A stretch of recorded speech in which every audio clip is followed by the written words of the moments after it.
Greetings family, June Allen here, your racial sobriety mentor from juneallen.net, and I teach black women how to heal from the impact of racism with racial sobriety and revolutionary black self-love.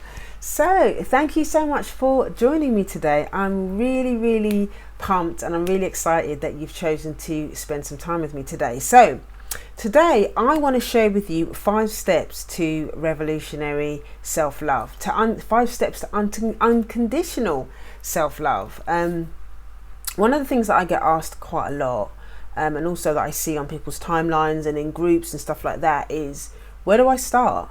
How do I actually start doing this work? How do I actually start to love myself? What does it look like? What does it feel like? How can I really begin to do this work? And when, where, how, all of these questions, and they're all important questions, because a lot of us talk about we have to love ourselves. A lot of us as black people know that because of the system of racism that we carry a lot of self-hate, we carry a lot of trauma, all of that kind of stuff, but we don't know what to do about it. We don't know how to do about it. It's not just about our history. That's part of the conversation. But what I want to share with you today is what it means to do the work from an internal perspective. The history and all of that kind of stuff is the external part of it. I want to teach you about the internal stuff, and that's the stuff that's really going to be transformative. It's really going to be transformative. So number one, the first step to revolutionary self-love is educating. You have to educate yourself. You have to educate yourself not only about racism, about the impact of racism, but also how you've internalized it. What does that look like? How does that show up in your behavior? How does it show up in your relationships? This is one of the first things that I'm going to be teaching students in the self-love rehab, because self-love rehab is all about you building the foundational tools for you to be able to love yourself. All from day one, I'm going to be teaching you step by step what you need to learn, what tools you need to have, and how to begin exploring that thing within yourself. Now, self-love rehab actually begins, the doors open on the 14th of July. That's Friday the 14th of July. And if you are interested in joining, then obviously you can click the link below and you can join. There are payment options available as well, so you can pay for it monthly. I've set it up, you can pay for the course monthly, so it doesn't take the whole thing at once. I don't want to kind of alienate people that really want to do it, so it was important for me to have the payment options there as well. So yeah, it's a 12-week course, and you're going to learn about how to love yourself in a way that has never been taught before, in the sense that it's going to have a really deep cultural element to it. If you're a black woman who has never done any of this work before, this is a great place to start.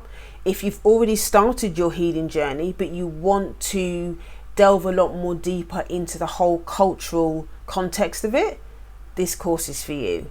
If you are in recovery, like myself, I've been in 12-step recovery since 2009, and had an amazing experience, but there was no cultural context to it. So over the years that I've been in recovery, and through reading that I've done, through doing some training as a psychotherapist, which is ongoing, and just from courses just from loads of things that I've done, a combination of all of the stuff that I've done around my healing process, I came up with the whole concept of racial sobriety and the whole thing around being the link between addiction and self-hate and racism, and our behaviors that we take on as a result of living under the system of racism, be it the historical stuff or the current stuff that we're having to experience on a daily basis, the current oppressions that we experience on a daily basis.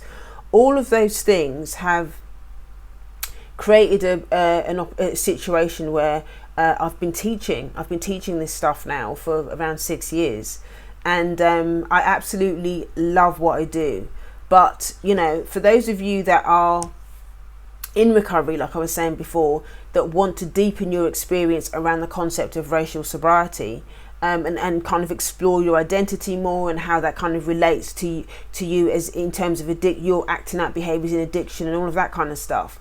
Again, this course is for you. So there's a few different types of people that are going to be interested in this, and this is all going to be, I'm going to be going right back to basics around how to love yourself unconditionally.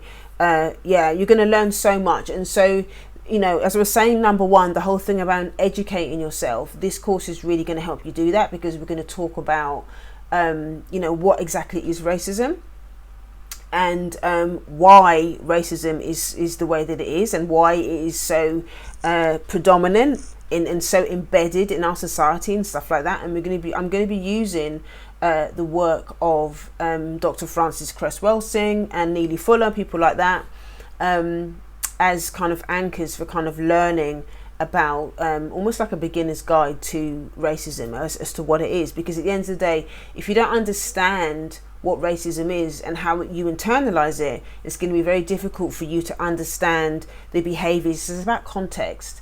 It's about being able to have it in context. So if you're on your wellness journey and racial sobriety or your racial wellness is not part of that conversation, then you're going to be missing a huge chunk of your wellness. You're going to be missing a huge chunk of your healing process by not looking at this aspect of it. So this is what I'm bringing to the table in this course. I'm giving you an opportunity to basically put all of your things on the table, at the start of this journey, putting all of your cards down on the table and saying, actually, this is where I am right now. This is exactly where I am. These are the behaviors that I use to cope with the vulnerability of what it means to be a black woman. These are the things that are destroying my relationships. And what I hope to do through the questions, through the soul sessions that we're going to be having, the group coaching, all of that stuff that we're going to be doing, I'm hoping that this is really going to help you to begin to explore your truth, and that we can come together and start to safely and patiently and compassionately create a space where you can begin to heal, to create some tools for you, build a toolkit for you, build an empowerment plan for you to be able to move forward with what you want to do. Now, one of the ways that we're going to do that actually is through a 90-day self-love goal setting system, and I'm really, really excited about sharing that with you, because not only are you going to get loads of tools to be able to process your feelings, understand your emotions and all of that kind of stuff, this 90-day goal setting system is going to give you the opportunity to get clear about where you are now, and also to start to prepare today about the woman that you want to be going forward, how you're going to stand in your greatness, to stand in your truth moving forward. And the reason why I'm doing it as a 90-day thing as well is because as you grow and as you change and as you stand in your truth and do that in a very boundaried, safe community of other women that are going to be doing the same thing, it's going to change. Your needs are going to change. Your goals are going to change. So it's 90 days because I want you to be able to do it in baby steps, in really, really small, compassionate, manageable chunks of time. Really, really small tasks done over consistently is going to be a lot easier. So there's going to be rituals that are going to be built in for you, and you're going to be able to understand your triggers and all of that kind of stuff, how to forgive yourself, how to nurture yourself, how to self-parent. And you're going to be doing that all in the witness of sisters that look like you, that are going through the same thing. And hopefully you'll build some trust. You'll have an opportunity to start to build some trust in yourself and other people that look like you, because we're all doing this together. You can't do this stuff by yourself. You can't do this stuff by yourself. So it's important.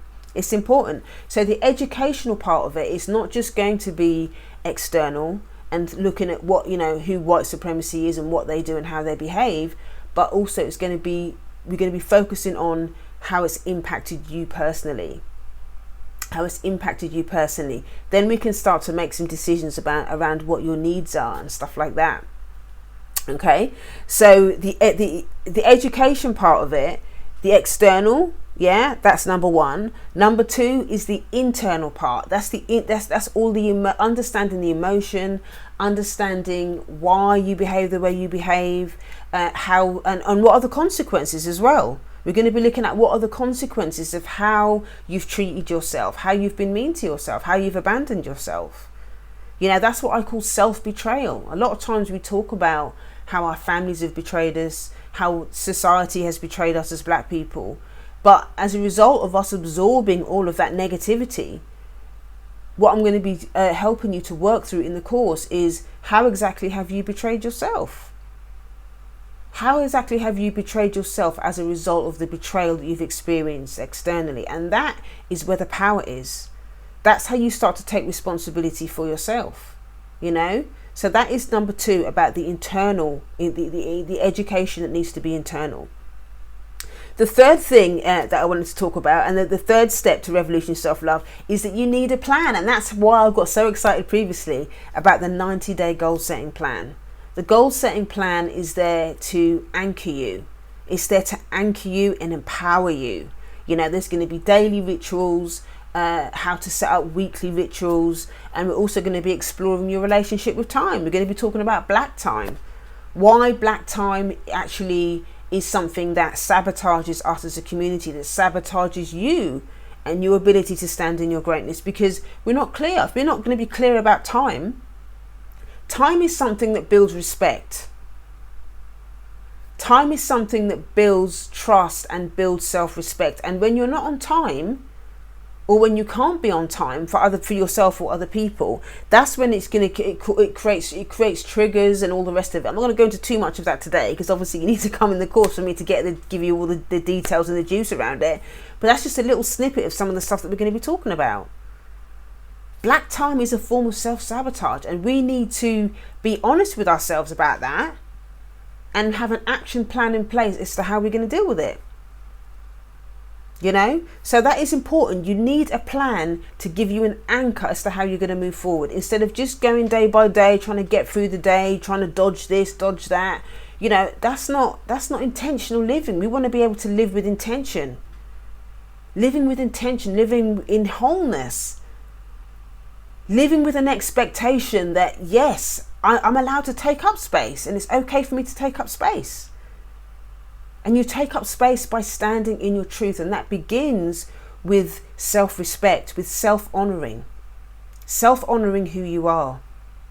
And that's what the course is going to bring you. So number 4, the fourth step to revolutionary self-love is that you need tools. You need tools to be able to process how you feel about being so vulnerable as a black person. You need tools to be able to understand your emotion, to be able to name your emotion, and to start learning the language of what that emotion is trying to teach you. A lot of times as black people, we don't understand our emotion, so our survival has been dependent on us suppressing the emotion, not connecting with it, shaming other people when they express emotion. One of the things that comes up that we say in recovery quite a lot, a famous slogan that we say in recovery, is that secrets keep us sick. Secrets keep us sick, you know. And when we're silent and we feel ashamed and we don't talk about our emotion, they become secrets. Those emotions are holding the secrets that we're afraid to tell. Our emotions are our truth. Our emotions are trying to tell us the truth. Okay, so if you've got secrets, or if people are always telling you that you're over emotional, it's about you asking yourself, what secrets am I keeping? Whose secrets am I keeping that's making me sick?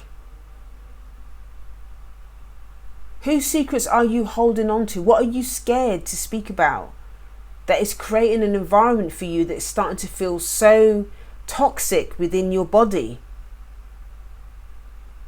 These types of things are so important for you to be able to heal. You are not going to be free from any of these things unless you decide that you're ready to tell the truth. And in order to tell the truth, you need the tools, you need a space to be able to start to do that. You need the step-by-step process is to tell you where it's safe to be able to speak your truth, and how to speak your truth in a way that's going to empower you instead of keeping you stuck in that place of victimhood. You don't want to stay stuck in that place of victimhood. You want to be empowered to be able to do that. So you need tools. You need tools in order to be able to implement that, to be able to understand your feelings, to be able to understand how to connect with other people, to find a safe space, to share what's true for you in this moment, and to be able to start to nurture a sense of hope about where you're going. The tools are going to help you to not just deal with who you are as a human being in this moment, but to also deal with who you want to be going forward. That's what tools do. Tools are seeds for today to help you deal with today, and seeds to help you grow into the person that you want to be tomorrow and the next day, from a place of empowerment and not victimhood. You know, so that's number 4. And number 5, I kind of touched on a little bit this already. The 5th step to revolutionary self-love is that you need a community. You need a community to be able to do this. A lot of us are stuck in the isolation. We're stuck in the I can do it all by myself. We're stuck in the don't chat your business. We're stuck in all of those things. And where have they got us? They haven't got us anywhere except pain, isolation, and shame. It's time for us now to start to speak out about these things. But again, you need a community that's safe. You need a community that's going to hear you, that's going to hold you through this process and not get freaked out. Not get freaked out because you start speaking your truth. You need a safe space to be heard. You need a safe space with other people that are going to witness your story, that are going to be able to witness your challenges, not from a place of so that we can sit collectively in a place of victimhood, but from a place of empowerment, so that we can learn from each other, so that we can grieve together what we've lost, and then take the next empowering step to step into the greatness of who we already are, to step into our birthright of greatness. We're never allowed to step into our greatness before, because under the system of racism, we're not allowed to have anything like that. We're not supposed to. We've all been told that we're not allowed to. It's your time. It's your time now. And I am honoured and so grateful that you've chosen to come and watch this video and allowed me to be part of your healing journey. There's nothing I enjoy more than being able to serve my community with these things that I know work. I know these things work because I've been, I've taught this. I've been through it myself. I've taught other people. I have one-on-one clients that are going through this process also, that are benefiting from the teachings that I've been sharing with them through my own experience. And I want the opportunity to share it with you. You don't have to suffer. You don't have to go through this thing alone. You just have to be willing. You just need to be willing to take the first step. And this course is going to give you the foundational steps, the foundational tools that you need to build on going forward. You don't have to know the outcome. You don't have to know everything that's going to happen. It's scary, yes. I understand that there's fear. I understand that you may feel resistant to do it. But that's all part of the process. It's about trusting the process. It's about trusting something bigger than yourself. And when I say that, I don't mean me. I'm talking about trusting the will of your ancestors. If your ancestors are saying to you that it's time for you to start this healing process, then start. If you're ready to start this journey, if you're willing, you're scared, whatever it is, but you're willing to begin, click the link and I will see you on the other side. Thank you so much for joining me today. I look forward to guiding you, honouring you, nurturing you, empowering you into greatness. I will see you next time. Thank you. Bye-bye.